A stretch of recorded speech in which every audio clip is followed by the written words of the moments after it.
Alright, Shalom. First and foremost, we want to give all praises, honor, and glory to Yahweh, Ba'Hashem, Yahushai, Ba'Hashem, Rakakadash. Double honors unto the apostles and the elders of the great millstone who taught us this truth.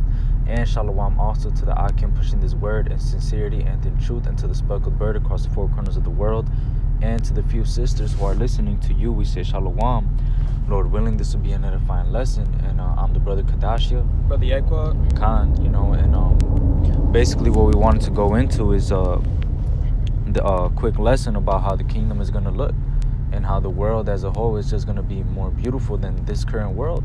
And the inspiration behind this lesson is I was at a conservatory yesterday, and basically a conservatory is a place where just there's a lot of plants, different plants from different parts of the world, and they just basically they just have it in there, and this is one of the pictures I took, and it just reminded me of the scripture right here, so this is Isaiah 51:3, and it says, "For the Lord shall comfort Zion, he will comfort all her waste places, and he will make her wilderness like Eden, and her desert like the garden of the Lord." Basically, the desert is going to be like the garden of the Lord, and the wilderness is going to be like the garden of Eden. It says, "Joy and gladness shall be found therein, thanksgiving and the voice of melody."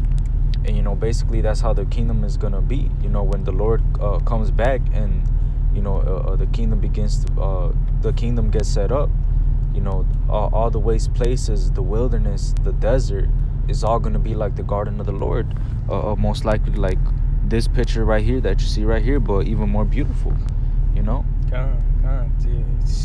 Man, the scriptures give you a real good depiction. You know what I'm saying, man? It's gonna be 10 times more beautiful. You ain't gonna see none of this metal right here. Right. They say the scriptures say for wood you should have silver. For metal you should have brass. Roughly paraphrasing.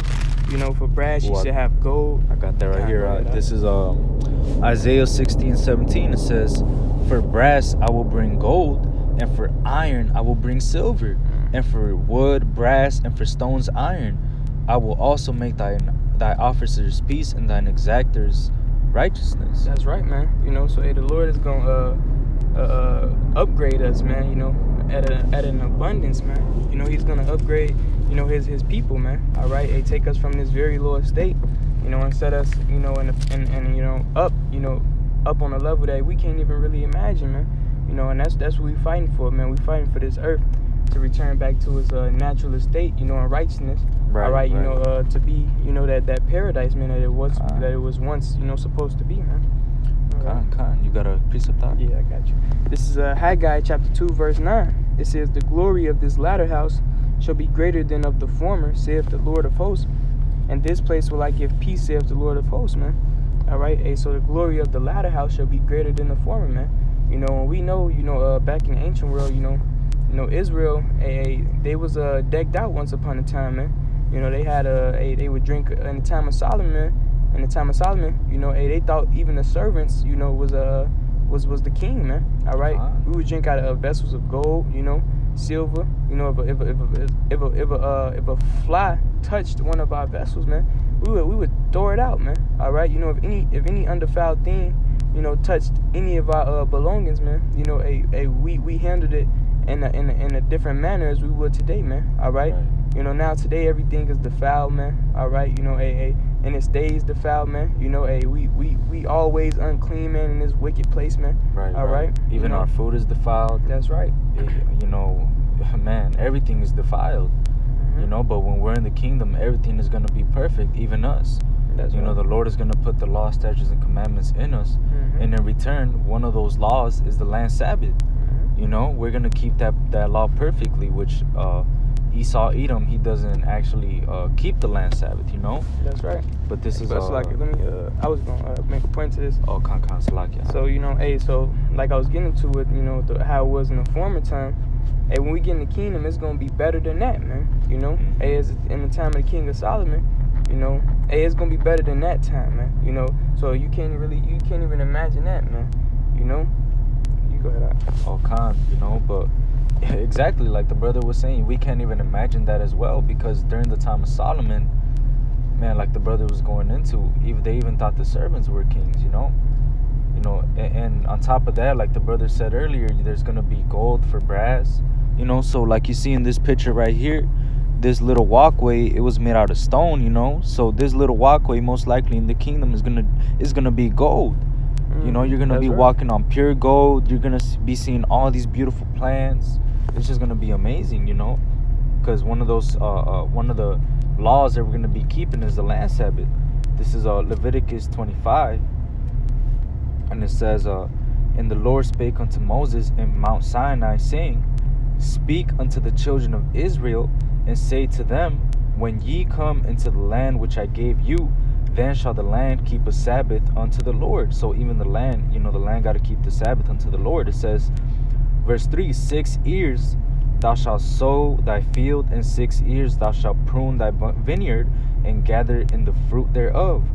But in the 7th year shall be a Sabbath of rest unto the land, a Sabbath for the Lord.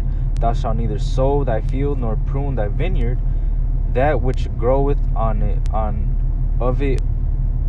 that which groweth of it own accord of thine harvest, thou shalt not reap, neither gather the grapes of thy vine undressed, for it is a year of rest unto the land.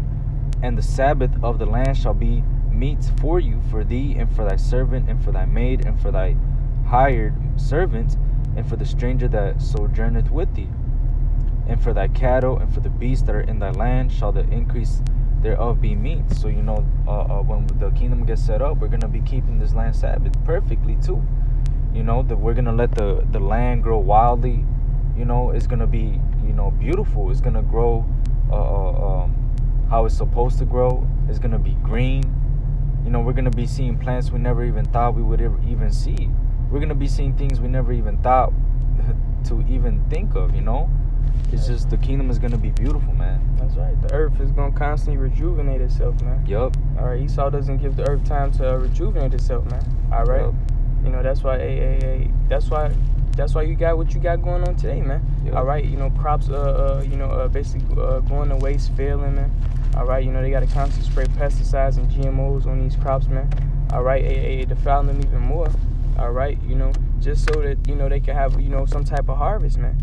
All right, but if they kept the laws, all right, you know, then the land would rejuvenate itself. That nutrients, you know, from the fruit that they left for that year would go back into the ground, feed the soil, man. All right, so when the next time come around, when you can harvest, those fruits will be, you know, more nutrients, more fuller, you know, so forth and so on, man. But right. Esau don't keep the law, statutes, commandments, man. But in the kingdom, it's gonna be beautiful, man. All right, I got one for you. You know. This is Revelation chapter 21, you know, going into the kingdom of heaven, man. All right, I'm gonna just jump to the points. All right, this is Revelation 21. Matter of fact, I'm gonna start at verse 1 and jump down. It says, And I saw a new heaven and a new earth. It says, For the first heaven and the first earth were passed away, and there was no more sea. It says, And I, John, saw the holy city, New Jerusalem, coming down from God out of heaven, prepared as a bride adorned for her husband. All right. Hey, so that new heaven and that new earth, man. All right, is going to that kingdom of heaven, man. All right. It says verse 2. It says verse 2. And I, John, saw the holy city. It says New Jerusalem coming down from God out of heaven, prepared as a bride adorned for her husband, man. All right. And I'm gonna jump down to verse 4. It says, And God shall wipe away all tears from their eyes. It says, And there shall be no more death, neither sorrow nor crying. It says, Neither shall there be any more pain, for the former things are passed away. All right, and hey, that's what we're looking forward to, man. All right, no more sorrow, no more death, no more pain, no more crying, man. All right, you know, for the former things are passed away, man. All right, you know, that's what we're gonna have in the kingdom of heaven, man. You know, no more sorrow, no more death, no more pain, man. It's gonna be all righteousness, man. All beautified, you know, through the spirit and the knowledge of Yahweh Shem Yahushua, man. All right. Jumping down to verse 21. It says verse 21. And the 12 gates were 12 pearls. Every several gate was of one pearl. It says, and the street of the city was pure gold. It says, and it was transparent glass. All right, going into like the brother said, man, you're not gonna have a brick or concrete, man, in the kingdom of heaven, man. All right, you're gonna have pure gold, man. All right, it says it's transparent as glass, man. All right, that's 100% pure gold, man. All right, so these are things that we're looking forward to in the kingdom of heaven, man. All right, it's hard to imagine it, but man, it's coming, man, because the scripture said, the scripture saith, man. Well, to back you up, this is back in Isaiah 51. To back the brother up, how the Lord is gonna wipe away all our tears, all of that's from this world, But in the kingdom, none of that is gonna actually go down. We're always gonna rejoice. We're just gonna keep rejoicing. This is Isaiah 51. It says, 51 and 11. It says, and therefore the redeemed of the Lord, and you know who's the redeemed? That's the elect, shall return and come with singing unto Zion, and everlasting joy shall be upon their head. They shall obtain gladness and joy, and sorrow and mourning shall flee away. And it's kind of beautiful how the scripture puts it as sorrow and mourning are going to flee away, as in it personifies those emotions as if they're running away from us, because truly in the kingdom the vibration is going to be different. It says we're going to obtain everlasting joy. Everlasting joy is going to be upon our heads. We're always going to be rejoicing in the kingdom. There's never going to be a boring day in the kingdom. It's all going to be in righteousness. It's all going to be beautiful. That's right. It's going to be amazing, man. That's right. This is 1 Corinthians 15 and 55. It says, O death, where is thy sting? O grave, where is thy victory? It says, the sting of death is sin, and the strength of sin is the law. All right? So, that's how it's going to be, man. All right? Because we're not going to die, man. All right? We're not going to get sick, man. Hey, so it's like death is going to be passed away, man. All right? For the Israelites, man. All right? Right. Hey, because we're going to be, we're going to be in complete righteousness, man. All right? So there's going to be no need for death, man. All right? Because the wages of sin is death. But we're not going to sin, man. So that's the beautiful part of the kingdom, man. Hey, people always crying about their loved ones passing away, this and that, little baby dying, man. Hey, so for so on, but in the kingdom, man, hey, we're gonna live to see our whole lineage, man. Right. As many kids as we can have, man. Our great, and so forth and so on, grandkids, right. Man. It's gonna be, man. The kingdom is just gonna keep going. There's not gonna be an end to it. It's just gonna keep getting better. It's just gonna, man. Me and the brother were talking about this earlier. How, even the first day is gonna be so raw, man. Like after that day is done, I'm speaking as a man, but Yahushua is gonna probably look at us like, what are y'all doing? Like, it's just the first day. That's right. It's just the first day. Like after that, man, it's just gonna keep getting better and better and better. Everything is gonna be at peace. Even the animals. Even the animals are gonna be at peace with us. That's right. You got something? Get that? Con. This is you got something? No, you got it. Con. This is Isaiah 11 and 6. It says, and the wolf also shall dwell with the lamb, and the leopard shall lie down with the kid, and the calf and the young lion and the fatling together, and the little child shall lead them, and the cow and the bear shall feed, their young ones shall lie down together, and the lion shall eat straw with the ox, and the suckling child shall play on the hole of the asp, and the weaned child shall put his hand on the cockatrice's den. So all the animals are even going to be at peace with each other. It says the wolf is going to eat with the lamb. It says the lion is going to eat straw with the ox. It says the kid is going to be putting his hand in the cockatrice's den. Man, it's just going to be absolute peace. Peace. That's literally peace. Peace and tranquility. Like the scripture say we should be, in league with the stones of the field, with the animals of the earth, man. Right. That's complete peace, man. That's what Yahushua is promising us, man. All right, but our people rather, dwell in this place of wickedness, man. All right, which is nothing but a death style, man. But they don't see that, man. All right, but they don't have faith in these scriptures, man.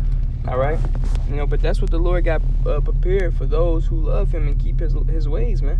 All right, salvation from this place, and then an everlasting kingdom of peace, man. All right, everlasting life. That's right. But the 2/3, man, you gonna have to get it after death by pain, man. All right, you're not gonna be able to receive that salvation, man. That help, you know what I'm saying, from the Lord, man. All right, because you didn't want to choose His ways, man. It's a blessing. It's gonna be a blessing for the 2/3 to even receive the kingdom, man. Just shows you the mercy of the Lord, man. All right. But this is Habakkuk 2:14. It says, for the earth shall be filled with the knowledge of the glory of the Lord, as the waters cover the sea. All right, you know, and that's all righteousness, man. All right, and through righteousness is gonna be complete peace, man.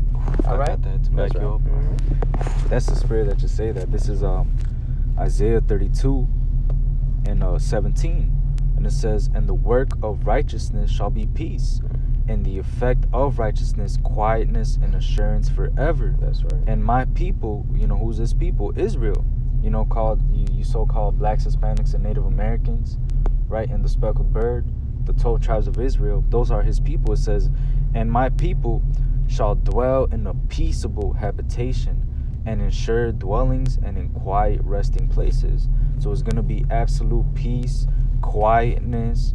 It's not gonna be no loud ass people, no loud ass bitches, none of that, bro. It's just gonna be, even the women are gonna be in order, the kids are gonna be in order, everything is gonna be in order, and it's gonna be absolutely peaceful. It's gonna be quiet. It's gonna be a sure dwelling place, because it's gonna be established forever as well. Righteousness, you know, bro. righteousness. Just imagine, just complete peace, you know, just complete peace, man. You know, like everybody is in righteousness, man. So you can have that peace, man. Like a whole kingdom, like it's just the light from the rubies and the gold and the glory of the Lord, and then just complete peace, man. Just you can hear like just the peace. You can hear the peacefulness, like you really can like, hear the peacefulness. Like it's just gonna be quiet. That's right. No worries, nothing. Like just perfect. It's gonna be perfect. Perfect. The definition of perfect. That's right, man. You know. Shit. You got one more precept, or we could end it off on We that. can end off with that. You know. So with that, we want to end it off. So we want to give all praises, honor, and glory to Yahweh, Ba'Hashem, Yahushai, Ba'Hashem, Kakadash. Double honors unto the apostles and the elders of the great millstone who taught us this truth. The Wadi Yahweh, Ba'Hashem, Yahushai, for giving us the spirit to make this lesson. Wa abad babal. Abad babal. Shalom. Shalom.